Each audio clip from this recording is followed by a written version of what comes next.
Now, we get into the actual thing we haven't done in months. A real Marketing Monday. I need you guys all to close your eyes. Close your eyes. Close your eyes. You know that sound. Today's Marketing Monday is about the streaming wars. Specifically, what the hell is going on with Netflix? Let me set the stage here for a second.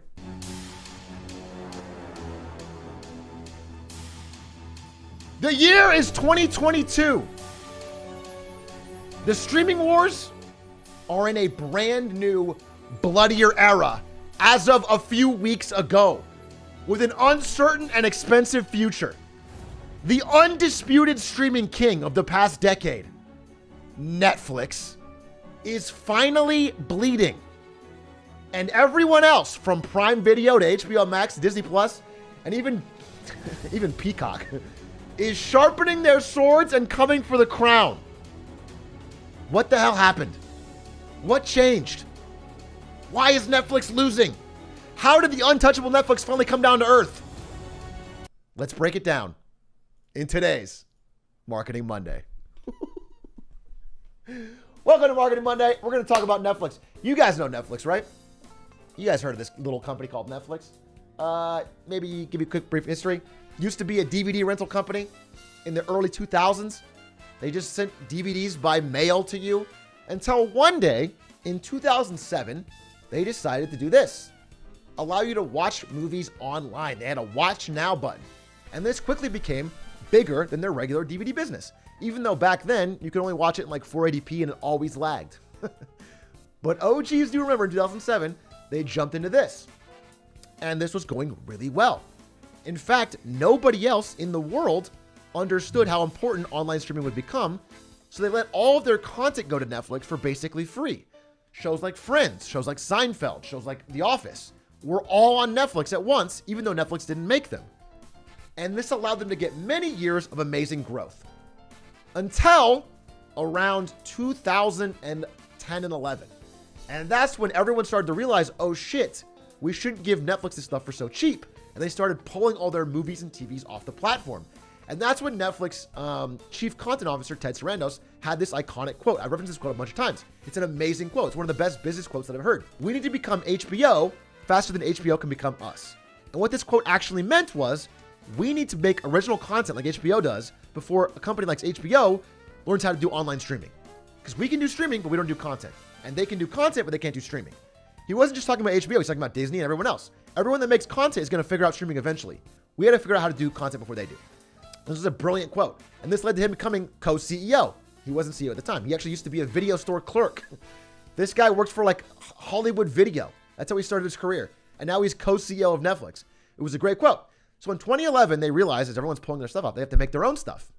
And they started to make this, a show called House of Cards, which launched, I think, in 2012. This is the first original content from Netflix. Now, I'm going to cover up Kevin Spacey because he's lame. But it was a remarkable success. It was an entirely bingeable, fully released show created by a streaming service. The first time this has ever happened. And this led to massive growth for Netflix. They were way ahead of the game. And for almost 10 years, they have had uninterrupted growth. From 2012 to 2022, they have grown every single quarter. And because it worked so well, again in 2012 when they first launched the show, they outspent everyone else. This is a chart of how much everyone spends on creating content.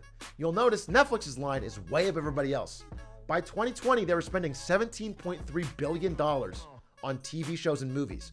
Their nearest competitor was Prime Video, spending $7 billion.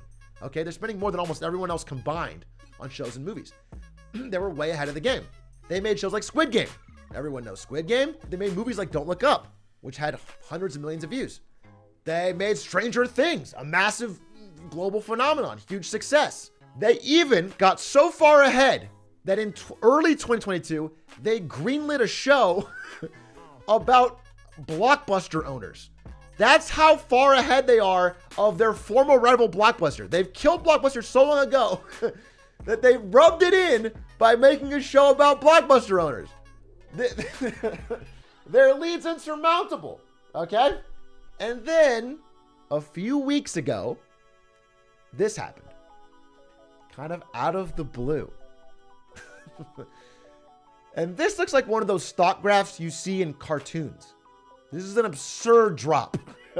In a very short period of time, Netflix has gone from a company worth $305 billion, one of the largest 25 companies on planet Earth, to now around 70 to 80 billion, which is a 73% decrease. And they are no longer in FANG, which is a list of the top 5 technology companies, basically. They're no longer in this, and they're no longer even in the top 150 companies on Earth. Let alone top 100. They're not 154. So they have dropped dramatically in a very, very short period of time. You might be asking, I mean, these are really big numbers I'm talking about. When I say 300 billion to 80 billion, it still sounds big, right? You can't really understand the scale of what I'm saying. I think our brains sometimes tune out when they hear big numbers. So to put it in context, I created this.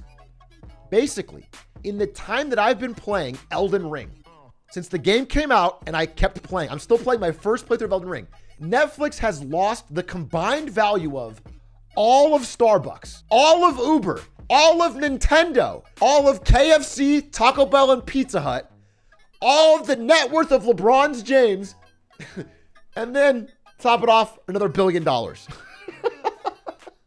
This is how much Netflix has fallen in a few weeks. And you might be asking, why? What went wrong? How did this happen? That's what we're going to cover today. I'm going to explain the 2 key reasons that are leading to Netflix's current woes and trouble. I'm going to explain what they're trying to do to combat it, whether it'll work. And then at the end of this presentation, I'm going to tell you who's winning. I'm going to tell you who's actually winning the streaming wars and where it seems to be headed. Okay? So let's jump into it. What went wrong? This is what went wrong. This is Netflix's subscriber growth per quarter. You might notice they've never had a bad quarter until just now. For every quarter since 2012, they've grown subscribers every single quarter, 4 times a year. It always goes up. And they've said, we are on track for 1 billion subscribers. We're going to get 1 billion. We're going to be the first 1 billion subscribers. Unfortunately, at right about 225 million, it looks like they might have topped out. They reported a loss, a 200,000 subscriber loss. Now it's a minor loss, but it's the top of the curve that's scary. And instead of being on their way to 1 billion, it looks like they might be stalling out at 200 million, which is a way different story. Alarm bells immediately go off. This is live Netflix headquarters. This is live what Wall Street heard. So yeah, that's what Wall Street heard, and they immediately started dumping the stock because the stock had been valued as if it was an extremely high growth company. And the second they started to say, not only are we losing subscribers now, but we're on track to lose more next quarter, that scared the shit out of Wall Street. And they started dumping the stock like crazy, which caused it to lose 75% of the value, even though they only lost like 0.5% of their subscribers. I think what I've seen people say online is they thought Netflix had lost 75% of its subscribers. That's not the case. Netflix is still the biggest streamer. Not by a ton, but they're still the biggest. But the fact that the growth ended is what's scary. And what was worse was that the subscribers that were leaving were not just new subscribers, who often have a pretty high rate of churn. In fact, Netflix customers canceling service increasingly includes long-term subscribers. So people who have been with Netflix for a very long time were finally deciding they had enough. Enough was enough. And that was extra bad. Because they had been paying month after month after month, like almost like a bill. Again, if you look back at some of my older Marketing Mondays, I mentioned that Netflix had a way lower churn rate than almost all their competitors. People treated Netflix like a bill. Like you pay the electricity bill, you pay the water bill, and you pay the Netflix. It's just not a choice. Everything else, they would kind of dip in, dip out. Netflix no longer has that luxury. They kept raising prices, and some of the quality of their content has changed. And so people are increasingly dropping them. Netflix is losing more long-term subscribers. People are spending less time with the service. They're not 3-year, 4-year viewers. They're being like a few month viewers. Netflix removed the good shows and increased the prices. Now they want to add ads. It's like they want us to cancel our membership. And it got 100,000 likes. And this is one of those accounts that only posts like shit everyone agrees with so they can get a ton of likes. It's like a fake content farm. So you know everyone agrees with this because it's not a real person. So, that's reason one. Reason one is that the growth is slowing. And so that's what's causing their massive drop in stock price. The second thing that's causing it, if you flash back even 1 year, Netflix, when they were riding high, everything was going great. They were $600 a share. They were saying this: our competition isn't Disney Plus. It isn't Prime Video. It's TikTok, Fortnite, and sleep. We are so important. We're fighting for every hour of our customers' day. The only thing that gets in our way is when they play video games, when they sleep, or when they're on TikTok. That's our real competition. And then all of these guys said, no, we're your real competition, and started stepping up their spending in a major way.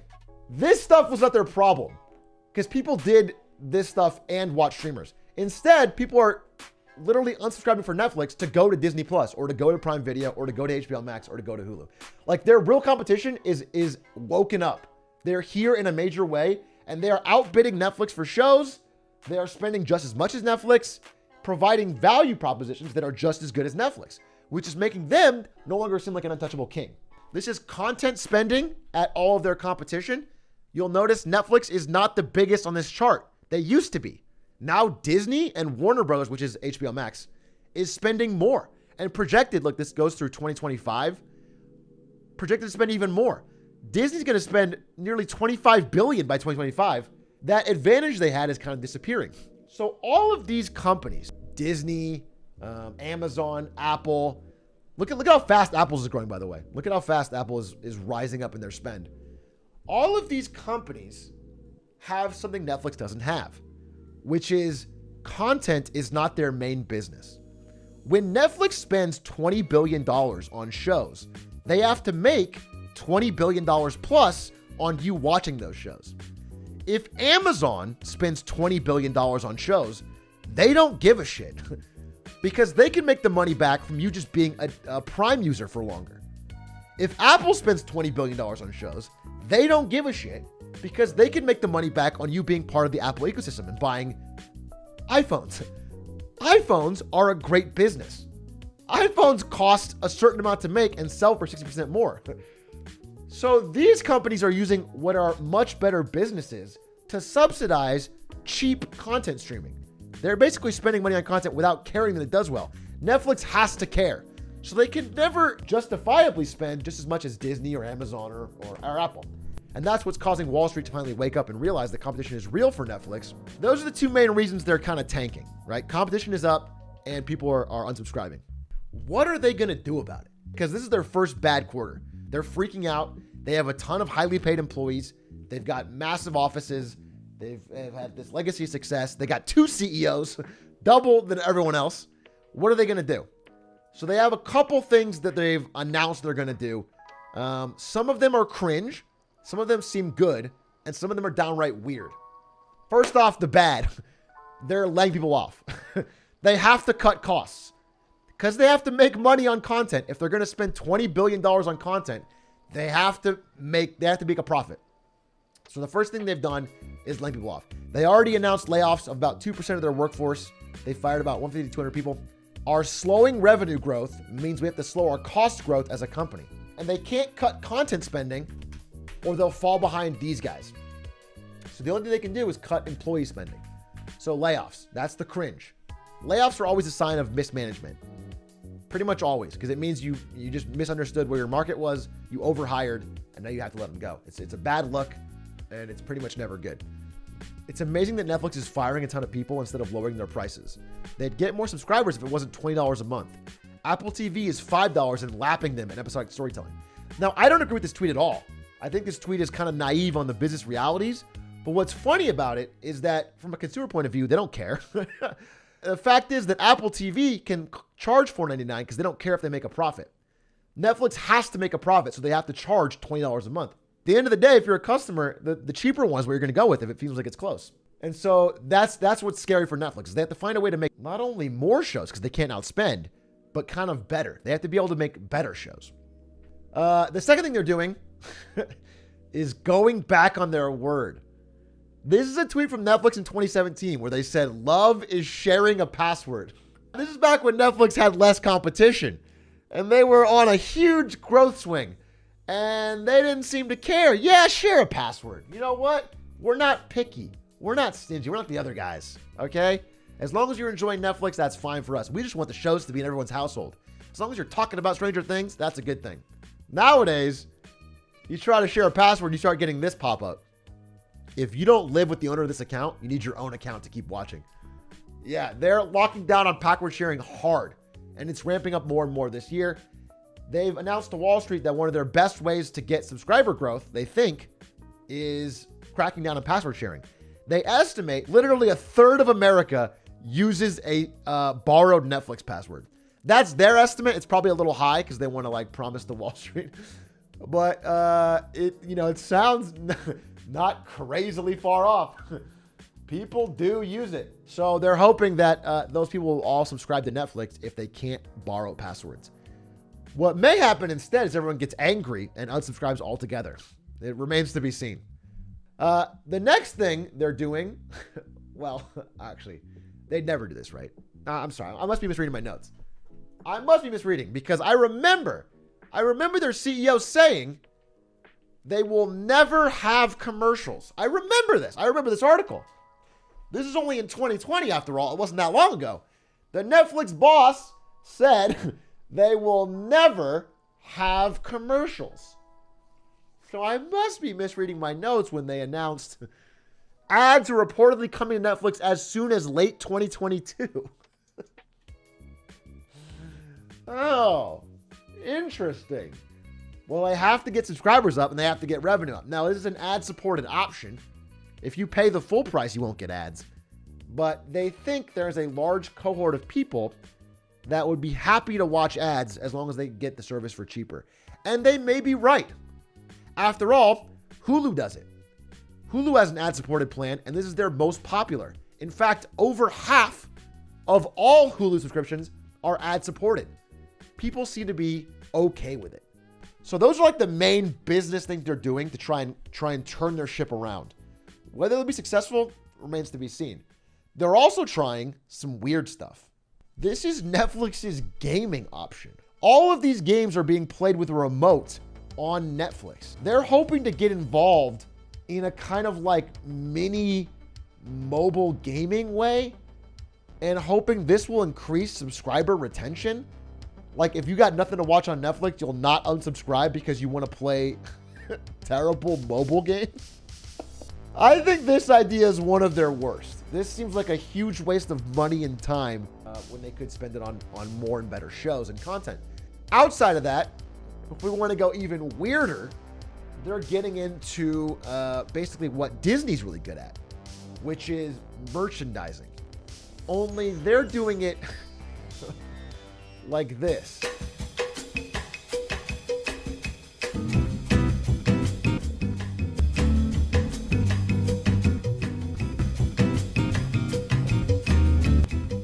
These are called the Chilies, which are their new mascots they want to sell merch for. They're called the Chilies because of Netflix and chill. I've already purchased one, the red one, whose name is Scarlet. Okay? Wow, they play chess. Scarlet!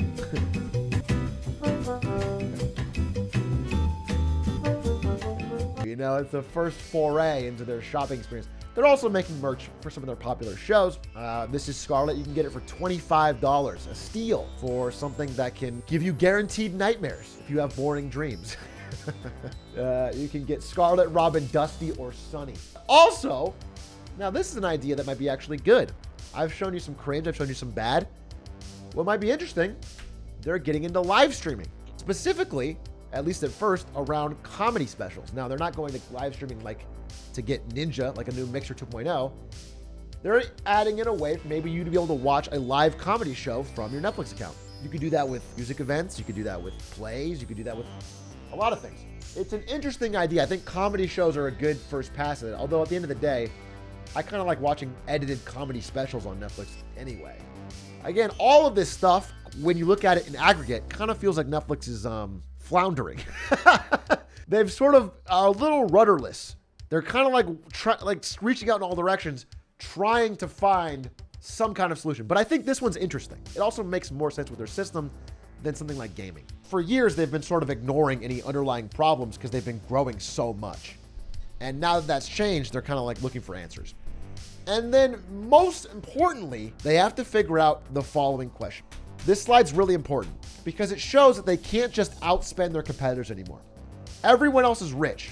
In fact, they're more rich than Netflix. Netflix is an $80 billion company. Amazon is a multi-trillion-dollar company. Apple's a $3 trillion company.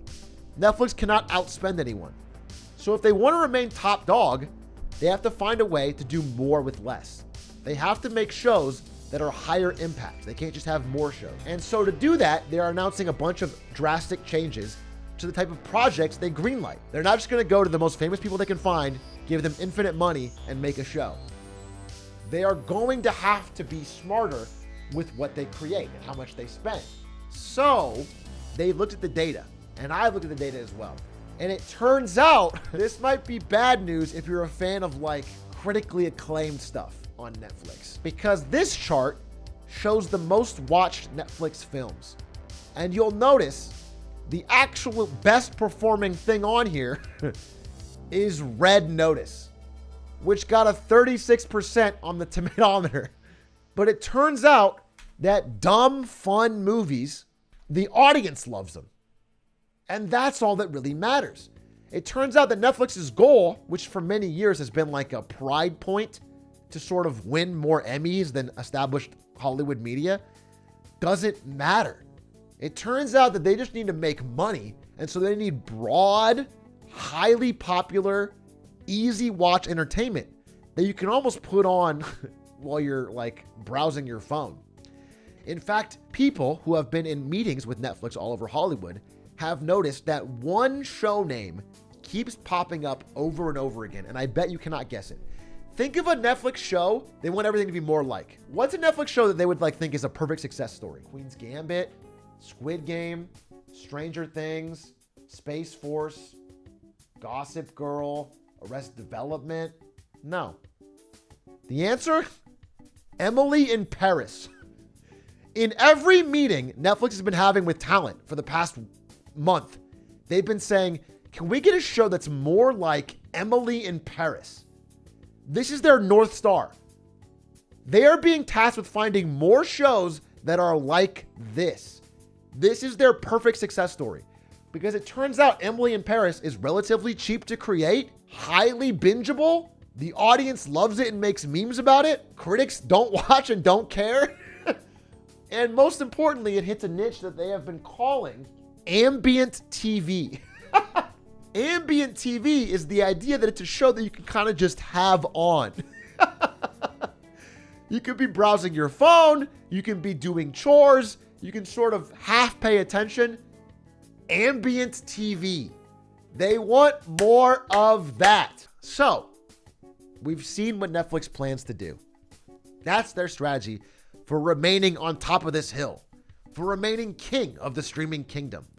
But who do we actually think is going to win? If we look at everything that is happening right now today, who is the winner of the streaming wars? Who's actually set up for success? Is it Disney Plus? Maybe. Disney Plus has many advantages over Netflix. They're spending more than Netflix. They can make way more money on successful properties. They're very good at merchandising. If they make a hit show or movie, they can make billions off of toys, theme parks, plays. Again, kids, especially, are not price sensitive. Kids don't care what it costs. If this kid wants to see Frozen 3, she will cry until her parents sign up for Disney Plus. Elsa has power. Disney has some of the biggest IP. They have extensive experience getting monetization. That being said, even with all of that, Disney has some of the same problems as Netflix. Disney Plus is costing Disney a fortune because when you release movies and shows direct to Disney Plus, You lose all the money you would have made from either selling DVDs, selling them streaming services, going to movie theaters. Disney used to make an absolute fortune selling Marvel shows to Netflix. Now they don't do that. All that money's gone, and they're not growing subscribers at a fast enough rate for the spending on cost. They're a little bit better at it than Netflix, but it's still a problem. It doesn't really solve the bigger issue, which is that content is not a great business. It's kind of a bad business. So maybe that leaves Prime Video. Amazon Plus has the great benefit of having infinite money. They have Jeff Bezos' wallet. They don't care. And they've used that to great success. They have a larger library size than everyone else basically combined. Money, by the standards of any other studio in the history of television, was no issue. Amazon just had to find the right project.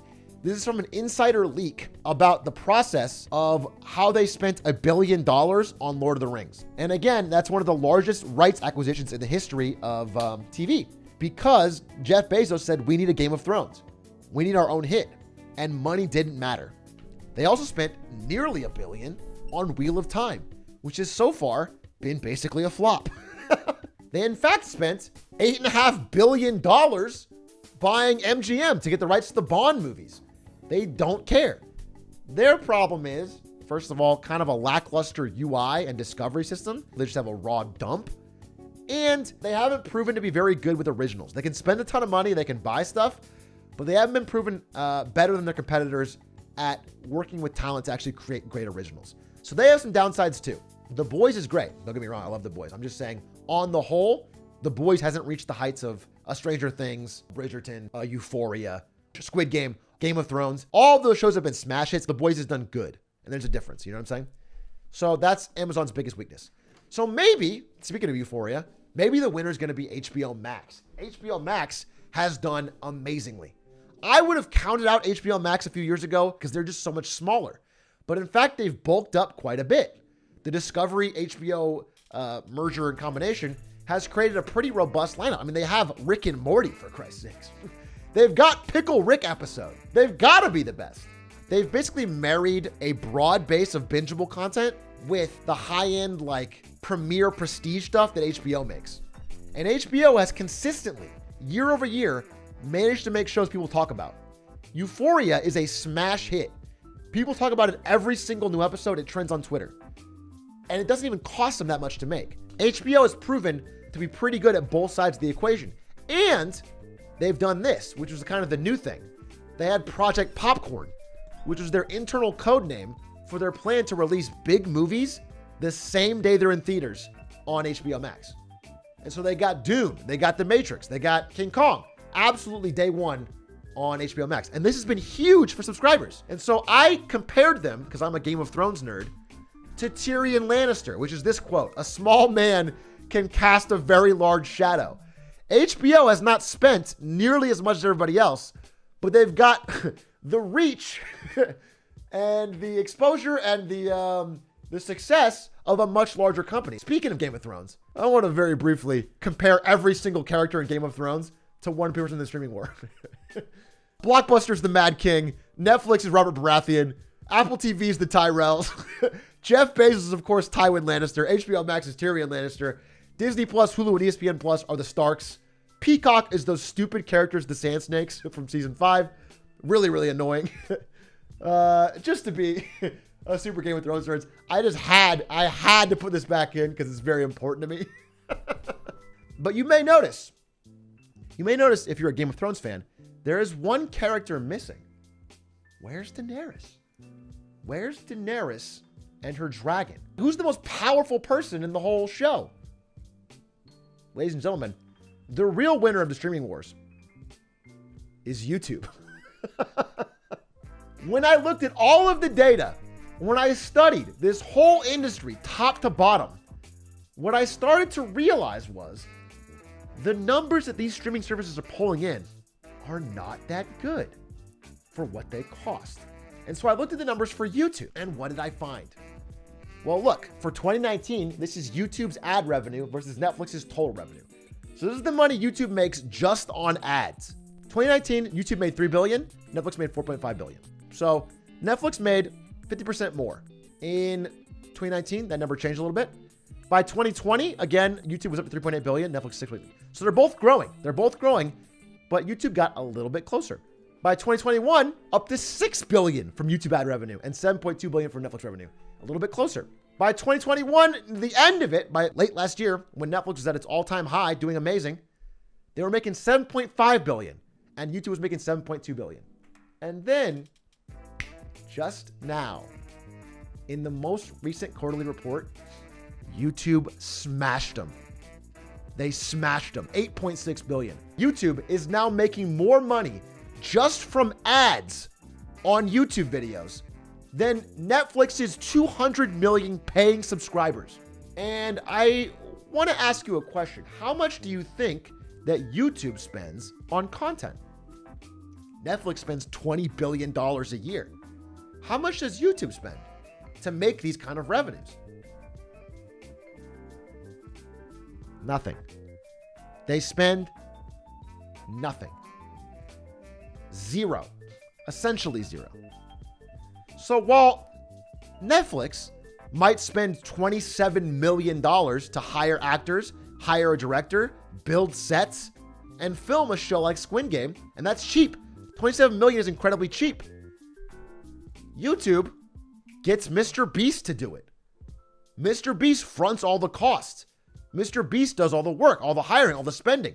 He makes the content himself, and YouTube gets a cut of the ad revenue. They get half. So while Ludwig does mogul money and Mr. Beast does this, Cutie puts the streaming awards on YouTube, all the stuff, all of the content costs have been offloaded to the creators. And YouTube just gets a cut of all of the ad revenue. So it's a business that has basically zero marginal costs and massively growing revenues. And when you look at numbers like that, and by the way, Netflix is the biggest of all the streamers for this, so everyone else is even smaller in comparison, you realize that YouTube is absolutely roasting the competition. YouTube is roasting the competition. No one else is coming close. Further data also proves this. So they did a survey of 13 to 24-year-olds and found out that 67% of them said they could not live without YouTube, while only half said that about Netflix.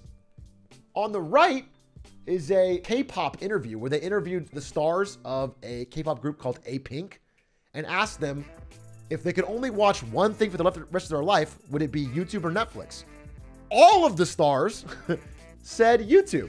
So if you look at the youth, if you look at the way things are trending, people are more invested in YouTube.